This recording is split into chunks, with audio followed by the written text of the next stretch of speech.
Om Shanti. Multi millionaire बनाने वाले शिव बाबा की 10 फरवरी 2022 की मुरली से होमवर्क। आज बाबा हमें अपना काम बता रहे हैं। बाबा कहते हैं बेहद की सृष्टि को स्वर्ग बनाना है तो जो सेंसिबल बच्चे हैं उनका क्या काम है। उनका पहला काम है, जो ज्ञान में परिपक्व अनन्य बच्चे हैं उनका काम है पूरा समाचार देना, हर एक को कारखाने का समाचार देना है। तो पहले तो हम जरूर कहते हैं कि बाबा जानी जाननहार है, सब कुछ जानता है, लेकिन बाबा कहते हैं इतने सारे मनुष्य हैं, मैं उनके विचारों को थोड़ी रीड करता रहूँगा, मैं थॉट रीडर थोड़ी हूँ। तो हमें बाबा को हर समाचार देना है।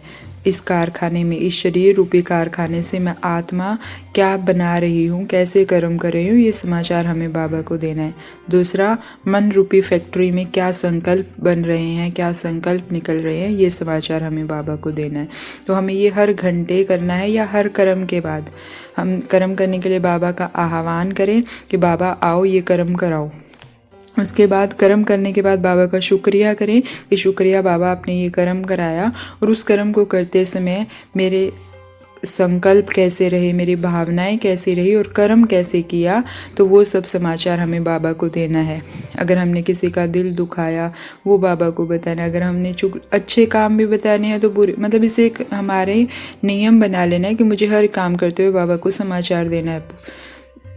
तो ये हमें, और कई बार क्या होता है जब हम बहुत ज़्यादा परेशान हैं तो हम क्या कर सकते हैं, जब हम परिस्थितियाँ ऐसी है तो हम बाबा को लिख कर भी समाचार दें। जो भी परिस्थिति आ रही है, बाबा ऐसे ऐसे हो रहा है बाबा, तो अपने मन की सारा ही बोझ लिख कर हम बाबा को दें, और उसके बाद बेशक हम उस चिट्ठी को फाड़ के फेंक दें। जो भी हमने पत्र लिखा बाबा के नाम वो हम फाड़ के फेंक दें, क्योंकि बाबा तक तो समाचार पहुंच गया है। लेकिन कभी भी ये ना सोचे वो तो जाने जाना ना रहे, बाबा आप तो सब कुछ जानते हो। बाबा कहते हैं ये अलबेलापन है, तो हमें ये अलबेलापन नहीं करना है। और हमें अगर हर कर्म करते हुए, वैसे तो अभ्यास करना है कि हर कर्म के बाद हम बाबा को दें, नहीं तो रात को तो हमें पूरे दिन का पोता मेल देना ही है। दूसरा, जो सेंसिबल बच्चे होंगे वो देह अभिमान की इच्छाओं का त्याग करेंगे।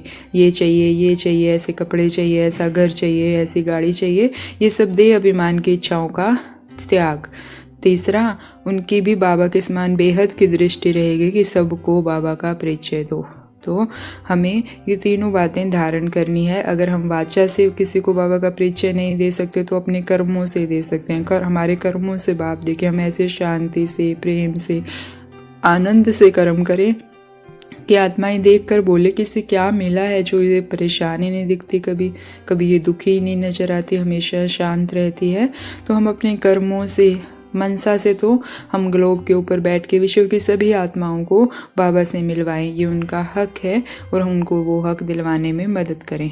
तो हमें बाबा का सेंसिबल बच्चा बनना है, बेहद के कार्य में मददगार बनना है। तो ये तीनों बातें धारण करनी है, बाबा को सच्चा समाचार देना है, देह अभिमान की इच्छाओं का त्याग करना है, और कैसे न कैसे युक्ति निकालकर बाबा से सबको मिलवाना है। और कभी कोई ऐसा दिन ना बीते जब हमारी मुरली मिस हो जाए। बाबा कहते हैं तुम जहाँ पर भी हो मुरली तो मिलेगी, और बाबा ने कहा कि एक दिन बहुत भाषाओं में मुरली निकलेगी, और आज वो समय चल रहा है जब बहुत भाषाओं में, हर भाषा में मुरली मिलती है। तो हमें जहाँ पर भी है मुरली, वैसे तो कोशिश करनी है पढ़ें, अगर पढ़ नहीं सकते तो कम से कम सुने जरूर। और आज हम बाबा से वरदान लेंगे आकर्षण मुक्त भव का, और ये आज नहीं, इसे ब्राह्मण जीवन की एक नियम बना देंगे, और इसका अभ्यास हमें अंत समय में बहुत काम आएगा। क्या कहा बाबा ने वरदान में, बाप की छत्र छाया के नीचे सदा सेफ्टी का अनुभव करने वाले सर्व आकर्षण मुक्त भव। तो हम सारा दिन क्या, बाबा ने कहा दिल से कहा बाबा और सेफ, तो हम दिल से बाबा को हर घंटे बुलाएंगे बाबा। वैसे तो हर कर्म से पहले बुलाएंगे बाबा, मेरे मीठे बाबा आ जाओ बाबा, और देखेंगे बाबा आ गए, और उनकी जो लाइट की किरणें हैं, जो उनकी रोशनी है वो मेरे चारों तरफ फैल गई है, और मेरे चारों तरफ एक घेरा बना दिया है, और उस घेरे में मैं सुरक्षित हूँ। इस घेरे में ना कोई माया आ सकती है, ना कोई विकार आ सकता है। तो हमें ये अनुभव सारा दिन करना है। हर कर्म करते हुए मैं उस घेरे के अंदर ही कर्म कर रही हूँ। मैं आत्मा बिल्कुल सुरक्षित हूँ, मैं सेफ हूँ, मैं बाबा की छत्र छाया में हूँ, हर आकर्षण से मुक्त हूँ, माया मुझे टच भी नहीं कर सकती।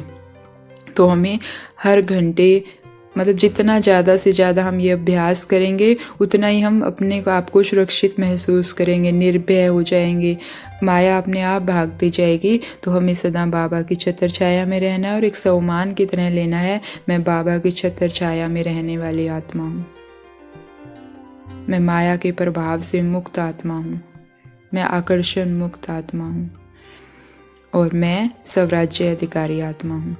देखेंगे कि बाबा की शक्तिशाली किरणें जो मेरे चारों तरफ एक घेरा बना रही है, वो मुझ आत्मा में भी आ रही है और मैं आत्मा उसको अपने अंदर भरती जा रही हूँ और सर्वशक्तिमान की बच्ची मास्टर सर्वशक्तिमान बनती जा रही हूँ। मैं इतनी शक्तिशाली हो गई हूँ कि इन कर्मेंद्रियों को अपनी इच्छा अनुसार चला सकती हूँ। और दिन में कई बार जब भी हमें, जैसे हम हर कर्म से पहले बाबा का आह्वान करेंगे, अपने चारों तरफ बाबा की छत्र छाया देखेंगे और बाबा की शक्तियाँ अपने अंदर भरते हुए महसूस करेंगे और सम्मान लेंगे, मैं बाबा की छत्र छाया में हूँ, मैं मास्टर सर्वशक्तिमान हूँ, मैं स्वराज्य अधिकारी हूँ। फिर कर्म करने के लिए मैं आत्मा राजा इन हाथों को ऑर्डर दे रही हूँ कि ये कर्म करो, इन पैरों को ऑर्डर दे रही हूँ कि यहाँ से यहाँ लेकर जाओ मुझे। तो जब हम ऐसे ऑर्डर देने का अभ्यास करेंगे और बार बार मन को ज़रूर ऑर्डर देना है, हम कर्मेंद्रियों को भी ऑर्डर दें और मन को भी ऑर्डर दें कि मन तुझे अब व्यर्थ नहीं सोचने हैं, मन तुझे अब ये सम्मान के साथ खाना बनाना है, मन तुझे अब ये सम्मान लेना है। तो ऐसे मन को भी और कर्मेंद्रियों को भी ऑर्डर देंगे तो धीरे धीरे अभ्यास से हम स्वराज्य अधिकारी बन सारी अधीनता को समाप्त कर देंगे। तो बाबा की छत्र छाया में रहने वाली आकर्षण मुक्त आत्माओं को ओम शांति। शुक्रिया मीठे बाबा, शुक्रिया।